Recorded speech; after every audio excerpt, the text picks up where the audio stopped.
নিজের বাবার পকেট থেকে 10,000 টাকা চুরির মিথ্যা অপবাদে মার খেয়ে মুমূর্ষু অবস্থায় বাড়ির উঠোনে পড়ে আছে রনি। রনির সৎ মা আর সৎ ভাই একসাথে বলে তারা নাকি নিজের চোখে দেখেছে রনি টাকা নিয়েছে। তাদের কথাই বিশ্বাস করেন রনির বাবা শফিক মিয়া। ছেলেকে কোনো কথা বলার সুযোগও দেননি তিনি। রনি বারবার বলছিল সে চুরি করেনি, কিন্তু সেই কথা যেন কারো কানে পৌঁছালো না। রাগে অন্ধ হয়ে শফিক মিয়া রনিকে ক্রিকেট খেলার ব্যাট দিয়ে মারতে শুরু করেন। একসময় রনি আর দাঁড়িয়ে থাকতে পারেনি, পড়ে যায় উঠোনে। তবুও থামেনি সেই রাগ। সবশেষে দরজার সামনে দাঁড়িয়ে তিনি কঠিন গলায় বলেন, আজকে এই মুহূর্তে তুই আমার বাড়ি থেকে বের হয়ে যাবি। তোর মতো চোর ছেলে আমার দরকার নেই। ঘরের দরজার পাশে দাঁড়িয়ে তখন সৎমা আর সৎ ভাই, তাদের মুখে শয়তানি হাসি। উঠোনে পড়ে থাকা রনি নিঃশব্দে কাঁদছিল। রনির সৎমা নাসরিন বেগম এসে রনির চুল ধরে উপরের দিকে মুখ তুলে বলল, খুব তো বলেছিলি তোর বাপ তোর কথা বিশ্বাস করবে। আমাদের মা ছেলেকে এই বাড়ি থেকে বের করার ব্যবস্থা করবি। দেখ এখন কে বাড়ি থেকে বের হচ্ছে। রনি নাসরিন বেগমকে বলল, আপনি আর আপনার আগের পক্ষের ছেলে মিলে টাকাগুলো সরিয়ে আমার নামে মিথ্যা অপবাদ দিয়েছেন। আমার বাবার থেকে আমাকে দূরে করেছেন। এর শাস্তি আপনারা একদিন ঠিকই পাবেন। রনির সৎ ভাই পাভেল মায়ের পাশে দাঁড়িয়ে রনিকে বলল, এত প্যান প্যান করিস না তো। আব্বা কি বলেছে শুনতে পাস নাই? তোর কি কি মালপত্র আছে সবকিছু নিয়ে এই বাড়ি থেকে বের হয়ে যা। মা চলো তো, এই ছোট লোকের সাথে কোনো কথা বলার দরকার নেই। রনি আহত শরীর নিয়ে নিজের রুমে চলে যায়। নিজের প্রয়োজনীয় কাগজ ও কিছু পোশাক একটা ব্যাগে ভরে নেয়। শফিক মিয়া ওকে বেশি টাকা দিত না, মাঝে মাঝে যা দিত তা রনি জমিয়ে রেখেছিল। সে জানতো একদিন ওকে ওর নিজের বাড়ি থেকে বের করে দিবে, আর সেই জমিয়ে রাখা টাকাগুলো হবে ওর শেষ সম্বল। সব ব্যাগে ভরে রনি ব্যাগ নিয়ে চলে যায় ওর বাবার রুমে। শফিক মিয়া বিছানায় পা ঝুলিয়ে বসে আছেন, এখনও রাগে ফুঁসছেন তিনি। রনি ওনার পায়ে ধরে বলেন, আমি চলে যাচ্ছি বাবা, আমার কোনো ভুল থাকলে মাফ করে দিয়েন। শফিক মিয়া রনিকে এক লাথি দিয়ে দূরে ফেলে দেয় আর বলেন, চলে যা এখান থেকে। কোনো কিছুর অভাব রেখেছি তোর? তাও তোর চুরি করতে হবে কেন? আজকে 10,000 টাকা চুরি করেছিস, কাল আরো টাকা ও সম্পত্তির জন্য আমার গলায় ছুরি চালাবি। এমন ছেলে বেঁচে থাকার থেকে মরে যাওয়া অনেক ভালো। রনি না চাইতেও কান্না করে দিল। তারপর শফিক মিয়ার উদ্দেশ্যে বলল, আমি বারবার বলেছি আমি চুরি করিনি, কিন্তু আপনি আমাকে বিশ্বাস করলেন না বাবা। আর রইল অভাবের কথা, 10 বছর আগে মা মারা যাওয়ার পর আমি বেঁচে আছি কিনা মরে গিয়েছি সেটাও খবর নেওয়ার সময় হয় নাই আপনার। আর আপনি করেছেন আমার অভাব পূরণ। আজকে আমি চলে যাচ্ছি, একদিন আপনি ঠিকই বুঝতে পারবেন আমি সত্যি ছিলাম নাকি মিথ্যা। সেদিন আপনার আফসোস ছাড়া আর কোনো পথই খোলা থাকবে না। চট্টগ্রামের মিরসরাই উপজেলায় নামমাত্র পরিবারের সাথে থাকতো রনি। সেখানে বাস স্ট্যান্ডে একটা ঢাকার বাসে বসে আছে ও। জমানো 1,000 টাকা দিয়ে টিকিট কেটেছে, মানি ব্যাগে টাকা, গন্তব্য অনিশ্চিত। রনি বাসে বসেই ভাবতে থাকে ও কোথায় যাবে আর কি করবে।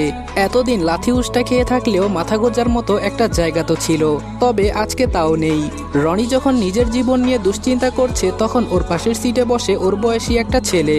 বাস চলতে শুরু করার কিছুক্ষণ পর ছেলেটা রনিকে বলল, আপনি কি ঢাকা যাচ্ছেন? রনি উত্তর দিল, জি। ছেলেটা আবার বলল, আমিও ঢাকা যাচ্ছি। ও, আমাদের তো পরিচয় হয়নি। আমি রাকিব, আপনি? রনি বেশ বিরক্ত হচ্ছিল, তবুও ভদ্রতার খাতিরে জবাব দিল, আমি রনি। রাকিব কিছুক্ষণ পর আবার বলে, আমি আমার মা ও ছোট বোনের সাথে এখানে দুঃসম্পর্কের আত্মীয়র বাড়ি বেড়াতে এসেছি। আপনিও কি এখানে বেড়াতে এসেছেন? কার সাথে এসেছেন? কে কে আছে আপনার পরিবারে? রনি কিছু বলতে গিয়েও থেমে গিয়ে আবার বলে, আমি এই গ্রামের ছেলে, আমার এই দুনিয়ায় কেউ নেই। ঢাকা যাচ্ছি একটা নতুন জীবন পাওয়ার আশায়। পুরো রাস্তা রাকিব ও রনি বিভিন্ন কথা বলতে বলতে পৌঁছে যায় ঢাকায়। প্রথমে রাকিবের কথায় রনি বিরক্ত হলেও একসময় অভ্যস্ত হয়ে যায়। বাস নিজ গন্তব্যে পৌঁছাতে সন্ধ্যা হয়ে গিয়েছে।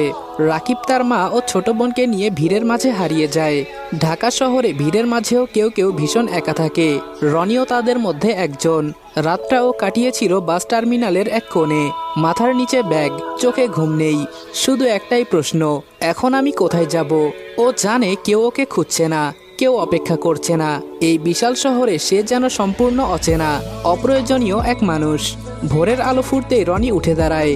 শরীর ক্লান্ত, চোখ লাল, কিন্তু পেটের ক্ষুধা আর বাঁচার তাগিদ তাকে থামতে দেয় না। সে হাঁটতে শুরু করে, একটা দোকান আরেকটা দোকান, তারপর কারখানা, তারপর আবার অন্য কোথাও। কাজ লাগবে?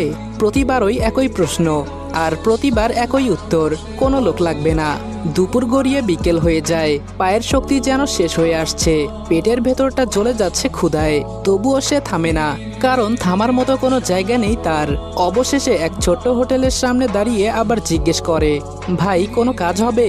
হোটেলের মালিক একটু তাকিয়ে দেখে, হয়তো রনির চোখের ক্লান্তি না বলা কষ্ট দেখে ওনার মায়া হয়। তখন সে বলে, প্লেট বাটি ধুতে পারবি? রনি এক মুহূর্ত দেরি করে না, মাথা নিচু করে বলে, পারবো। সেদিন থেকে শুরু হয় তার নতুন জীবন। সারাদিন গরম পানিতে হাত ডুবিয়ে থালা বাসন ধোয়া, অন্যের ফেলে যাওয়া খাবারের গন্ধে নিজের ক্ষুধা লুকানো, ক্লান্ত শরীর নিয়ে রাতের শেষে এক কোণে ঘুমিয়ে পড়া। হোটেলে অক্লান্ত পরিশ্রম করার পরেও 2 মাস রনির একটা মাথা গোজার ঠাঁই ছিল, 2 বেলা দুমুঠো ভাত পেত। কিন্তু কথায় আছে না, অভাগা যদি সাগরে যায় সাগরের পানিও শুকিয়ে যায়। সেই অভাগা রনির জীবনে ঝড়টা এলো এক বৃষ্টি ভেজা সন্ধ্যায়। সেদিন হোটেলে প্রচণ্ড ভিড়, বৃষ্টির কারণে বাহিরে পানি জমে গেছে, মানুষজন ভেতরে ঠাসাঠাসি করে বসে খাচ্ছে। মালিক বারবার চিৎকার করছে, এই রনি তাড়াতাড়ি কর, প্লেট কোথায়? রনি দৌড়াতে দৌড়াতে কাজ করছে, রনির হাত পা কাঁপছে, শরীর ক্লান্ত, চোখ ভর্তি ঘুম, তবুও থামার কোনো সুযোগ নেই। ঠিক তখনই একটা বড় টেবিলে 5 জন কাস্টমারের অর্ডার নিয়ে যাচ্ছিল সে, হঠাৎ করে হাত পিছলে গেল, ঝনঝন শব্দে সব প্লেট মাটিতে পড়ে ভেঙে চুরমার। পুরো হোটেল এক মুহূর্তে চুপ। তারপর হঠাৎ করে বলে উঠল, এই হারামজাদা! মালিক দৌড়ে এসে রনির কলার চেপে ধরল। হোটেল মালিক বলল, কতবার বলেছি সাবধানে কাজ করবি, এই প্লেটগুলোর দাম জানিস? রনি কাপা গলায় বলল, ভাই ভুল হয়ে গেছে, এমনটা আর কখনো হবে না। কিন্তু কেউ শোনার মতো অবস্থায় নেই। মালিকের প্রথম থাপ্পড়টা মারতেই রনি হোঁচট খেয়ে পড়ে গেল, তারপরে লাথি। তুই আমার ব্যবসা নষ্ট করে দিচ্ছিস। আরেকজন কর্মচারীও যোগ দিল, এই ছেলেটা শুরু থেকেই ঠিক না, কেউ হাত ধরে টানছে, কেউ ধাক্কা দিচ্ছে। মেঝেতে পড়ে থাকা রনি শুধু হাত দিয়ে মাথা ঢাকার চেষ্টা করছে। চারপাশে অনেক মানুষ দাঁড়িয়ে দেখছে, কেউ কেউ আবার ফিসফিস করছে, কিন্তু রনিকে বাঁচাতে কেউ এগিয়ে আসছে না। হঠাৎ একজন কাস্টমার উঠে বলল, এভাবে মারছেন কেন? ছেলেটা তো ভুল করতেই পারে।